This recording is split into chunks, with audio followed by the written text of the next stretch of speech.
I don't think so, darling. Good evening and welcome to Tucker Carlson. Tonight, there are a lot of things going on around the world at the moment, but we thought we would begin tonight with a report from your own country, just to give you something a little different from what you've been watching every moment of every day for the past 3 weeks. On your screen are pictures from Brooklyn, New York. These are people waiting in line at a food bank. The queue stretches for blocks. It's what we used to call a bread line. Most of these people are not homeless or not addicted to drugs. Some of them have jobs. They just can't afford enough food. Very few living Americans have ever seen anything like this. It's been nearly 100 years since the United States experienced widespread food shortages.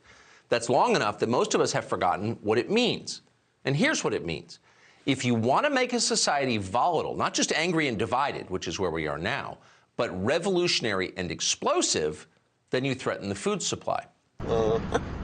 More governments have fallen to rising food prices than to any other cause by far. Hungry people are dangerous. The Biden administration doesn't seem to notice this is happening or acknowledge it. Like all neoliberals, they treat unchanging truths about anything as heresy. They censor them and shout them down. They live in an entirely ideological world that they created. They believe reality conforms to their theories, not the other way around. And why wouldn't they think that? If you can change your sex just by wishing it so, you can probably eliminate inflation simply by pretending it doesn't exist. When you're God, there are no limits. Oh boy. The problem is they're not God. They're not even very capable economists. More than a decade of reckless fiscal policies have devalued the U.S. dollar to the point that middle-class people can barely survive in the United States. Now, the suffering of regular Americans doesn't have the thrilling imminence of, say, war footage from Ukraine, but it's real and it matters. And here's what it looks like in number terms. This year, according to a new estimate, rising inflation will cost the average American family $3,500 in extra post-tax income. Now, that might be bearable if you make $250 grand a year, though you would notice it. But if you make $35,000 a year, that's a disaster. You will radically change the way you live. Your standard of living will plummet. And that's exactly what millions of Americans are facing right now. It's not a talking point, it's real. Americans for Tax Reform found that between November of 2020 and November of 2021, quote, the bottom 20% of earners spent $309 more on food, $761 more on energy, $476 more on shelter, $390 more on other commodities, and $224 more on other services. And those are the numbers from November. They've risen dramatically since then, and they're continuing to rise. Nationally, meat, poultry, fish, eggs up 13%. In San Francisco, a dozen eggs is almost $5. Orange juice in Miami is over $4. So is a chicken breast in Boston. A pound of ground beef hamburger in LA, $6.34. Wow. A pound of bacon in New York City, $7.28. In Chicago last year, green grapes cost $2.50 a pound. Now they're $4. The price of chicken wings in the Catskills went from $8 to $20. Order something else. If you tried to drink a pint of Guinness in California yesterday to celebrate St. Patrick's Day, it cost you $8.55 for a pint of beer. Prices of everything are rising far faster than wages are, a lot faster. And that means that in very real terms, the most real, people are becoming poorer. And not just people who buy things, consumers, but also people who sell them, retailers. This is a disaster for small business. Watch. For a cold, hard lesson on inflation, step into the refrigerator where Karina Godino-Wallink stores the food supplies she just bought for her pop-up food stand business in Phoenix, Arizona. Oh, yes. Usually it would be, the boneless would be about $1 a pound. Right now it's $1.84 a pound. This cheese used to be $9. Right now it's like $14.56. And that makes it hard for someone like you to run your business. Correct. It makes it unbelievably difficult for us to predict any pricing. I can't even say I'm going to charge you a certain price right now because in 3 days it's probably bound to change, you know, and it's never for the better. Did you catch that at the end? Prices changing every 3 days. It's like Weimar or Zimbabwe. That is not the picture of a stable economy. And it's not just food that's moving fast. In the city of Baltimore, the cost of electricity has risen 18% in a single year. That does not happen with utilities, but it just did. In Philadelphia, the average utility bill rose from $477 a month to $651 a month. I think I'll pass. Okay, all right. According to the National Association of Home Builders, building material prices increased almost 21% year over year. Overall, lumber prices alone have added almost $19,000 to the price of a home in the past 6 months. That's one of the reasons housing prices are so high. And then, of course, there's gasoline. In Los Angeles, it now costs about $180 to fill a Chevy Suburban. One tank of gas, $180. Nationally, gas is up nearly 40%. And here's what that looks like. These prices are eye-popping here at the Chevron. It's $7.29 a gallon for a small car with a 12-gallon tank. It would cost you $87 to fill it all the way up. Of course, we know this is the top end of the spectrum here in California. It's the most expensive state. The average price for a gallon here is $5.67. But we all know that nationally, these prices are through the roof. The average cost nationwide now is $4.33 a gallon. That's up 63 cents in just a week's time. And in fact, right now, the average cost is climbed above $4 a gallon in a staggering 38 states. Rising gas prices makes people desperate. You wouldn't know that from watching television because most of the people who bring you the news don't know what the price of gas is, and a lot of them don't care because they don't drive themselves. But the rest of the country cares very deeply what the price of gas is. And in some places, the problem is so bad, gas prices are so expensive, that thieves have taken to drilling holes in gas tanks to steal it. What? With the national average at $4.33 a gallon, a troubling new trend is on the rise: gas theft. Crimes of opportunity now happening across the country. Criminals are targeting unattended vehicles for gas, but they're not going in through here. Instead, they're drilling holes from underneath your car. What? And draining your tank. And once the tank is drilled, it can't be fixed. Getting a new one could cost drivers more than $1,000. Contrary to what you may have learned from Sandy Cortez's TikTok feed, the internal combustion engine is not a sin. It's not the basis of a moral crisis. It is a miracle upon which all civilization rests. Your Amazon package arrives because of gasoline. So does your Uber Eats. You can fly to see your relatives across the country because of gasoline. So when the price of gasoline rises, everyone is affected, no matter who they voted for and no matter whether they notice it directly or not. Here's how people in the state of Texas are reacting to the rising gas prices. Gas has reached an all-time record high, and here in Dallas, Texas, it's $4.19 a gallon. Let's go talk to Texans and see what they think about these prices. They're high, real high. It's absurd. It's ridiculous. You're spending more money to make money, so it's hard. But it's outrageous, you know. It's kind of outrageous, not gonna lie to you. They've been high for a long time, now they too high. Will the capital of Ukraine fall to the Russians? We certainly hope not. Americans care about that. How high will gas get? Americans care about that even more. They care deeply because it affects their lives so dramatically. And yet the coverage of this is not proportionate.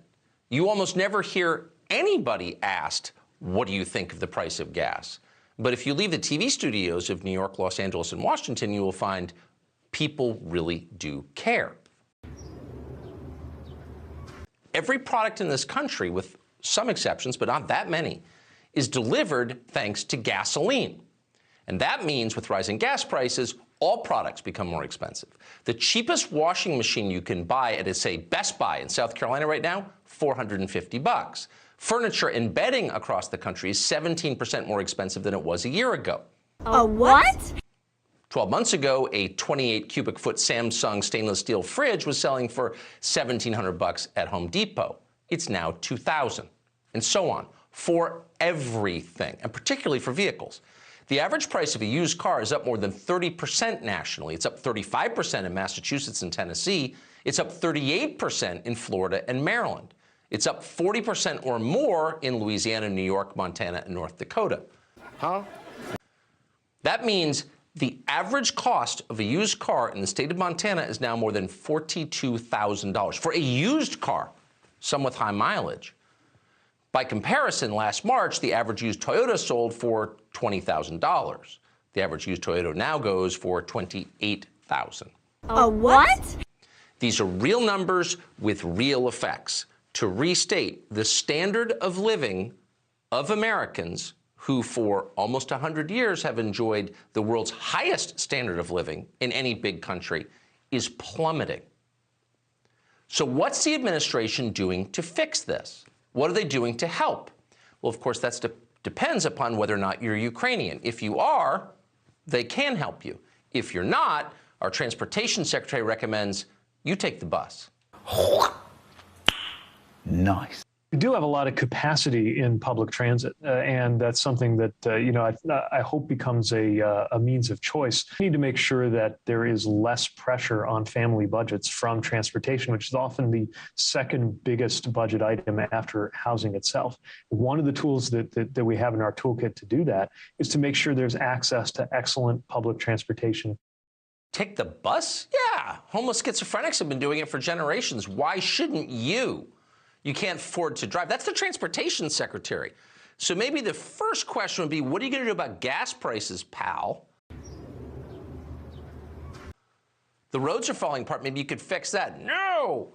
One of the tools in our toolkit is you can ride the bus with the crazy people, and you'll like it.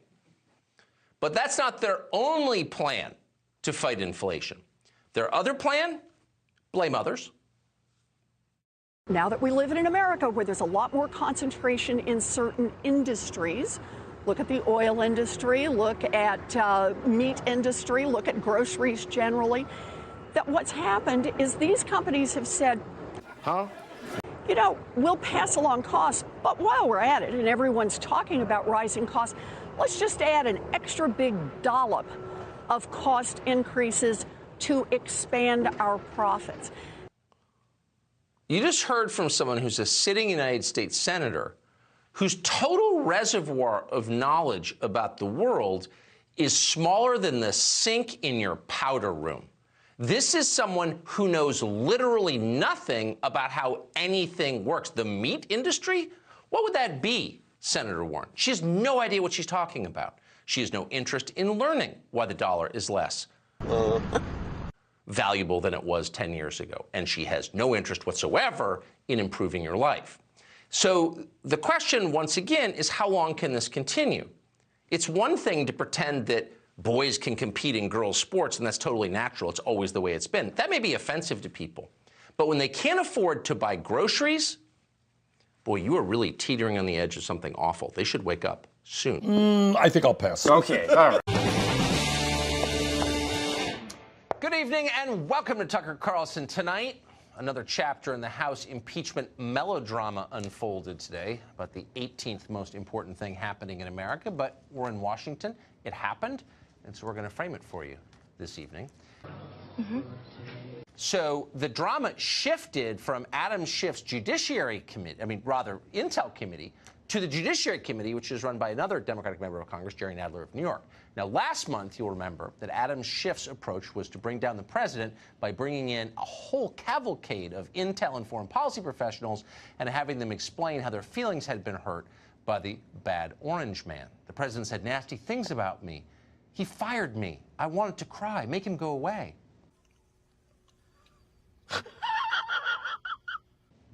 It didn't work.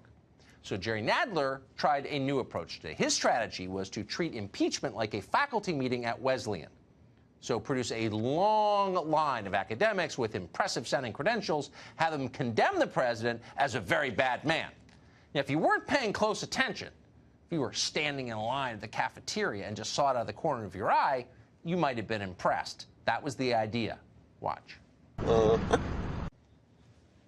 The evidence reveals a president who used the powers of his office to demand that a foreign government participate in undermining a competing candidate for the presidency. If we are to keep faith with our Constitution and with our republic, President Trump must be held to account. If Congress fails to impeach here, then the impeachment process has lost all meaning.